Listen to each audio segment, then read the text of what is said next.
তাড়াহুড়োতে বুঝতে পারছেন না বাচ্চাদের স্কুল টিফিনে কি বানিয়ে দেবেন, এই রেসিপিটা আপনারা রাখতে পারেন। খুব সহজে 10 মিনিটে এই রেসিপিটা তৈরি হয়ে যায় আর বাচ্চারা খুব ভালোবেসে এই টিফিনটা খেয়ে নেবে। বাচ্চা থেকে বড় সবাইকে এই টিফিনের রেসিপিটা বানিয়ে দিতে পারেন।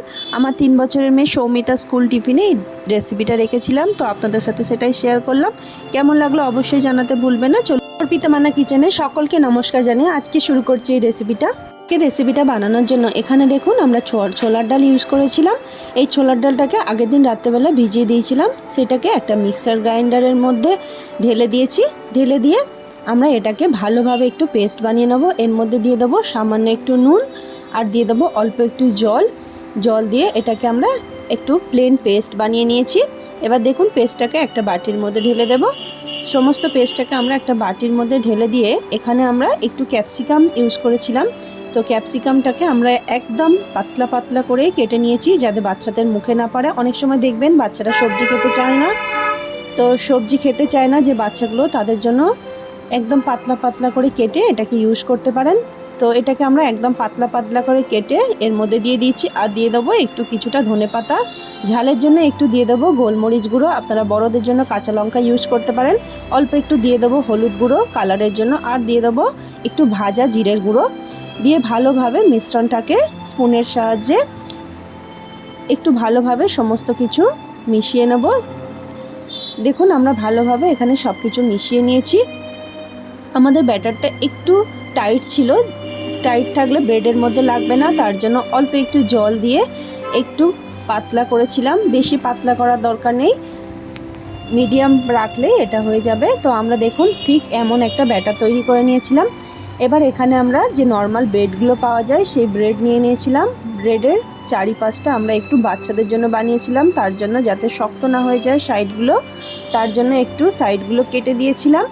তো দেখুন এমনিভাবে আমরা সবগুলো কেটে নিয়েছি। এবার একটা গ্যাসের মধ্যে একটা প্যান বসিয়ে দিয়েছি, প্যানটা একটু ভালোভাবে গরম হয়ে যায় তার জন্য।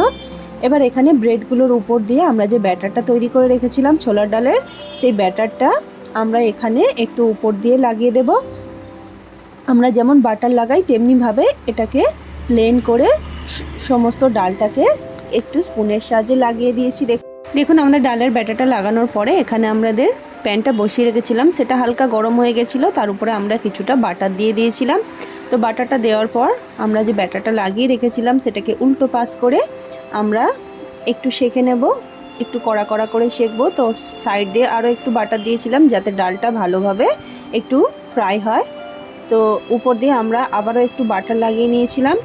তো বাটারটা একটু গলেনি, তার জন্য তো আপনারা একটু গলিয়ে ইউজ করতে পারেন। তো আমরা এমনিভাবেই পুরো বাটারটাকে লাগিয়ে নিয়েছি। পুরো বাটারটা আমরা বাটারটা উপর দিয়ে লাগিয়ে দিয়েছি। লাগিয়ে দেওয়ার পর আমরা এখানে যে ডালের ব্যাটারটা উপর করে রেখেছিলাম সেই ব্যাটারটা আবারও একটু উপর দিয়ে এখানে লাগিয়ে নেব, যাতে উল্টো পাশটা আমাদের সমানভাবে ডালের ব্যাটারটা লেগে থাকে। তো এমনিভাবে আমরা আবারও লাগিয়ে নেওয়ার পর এটাকে আমরা উল্টো পাশ করে একটু ভালোভাবে সেঁকে নেব। দেখুন আমাদের এক পাশটা একটু সেঁকা হয়ে এসছে। তো আমরা আবারও বাটারের মধ্যে এটাকে সেঁকে নিয়েছি। আপনারা এটাকে তেল দিয়েও সেঁকতে পারেন, কিন্তু আমি বাচ্চাদের জন্য করেছিলাম তার জন্য একটু বাটার দিয়ে করেছি। কিন্তু বাটার দিলে একটু বাটারের পরিমাণটা বেশি লাগে, যেহেতু ডালটা একটু ফ্রাই হতে সময় লাগে। তো দেখুন আমরা এমনিভাবে উল্টে পাল্টে সেঁকে এটাকে তৈরি করে নিয়েছি। আপনারা তেল বাটার দুটো একসাথে মিশিয়েও করতে পারেন। তো এমনিভাবে দেখুন কত সুন্দর রেডি হয়ে গেছে।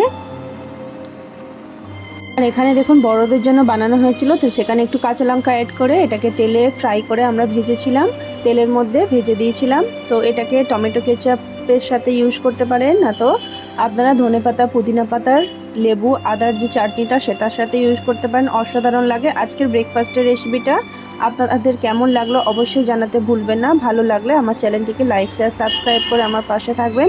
ফেসবুক থেকে দেখলে আমার চ্যানেলটিকে ফলো করে দেবেন।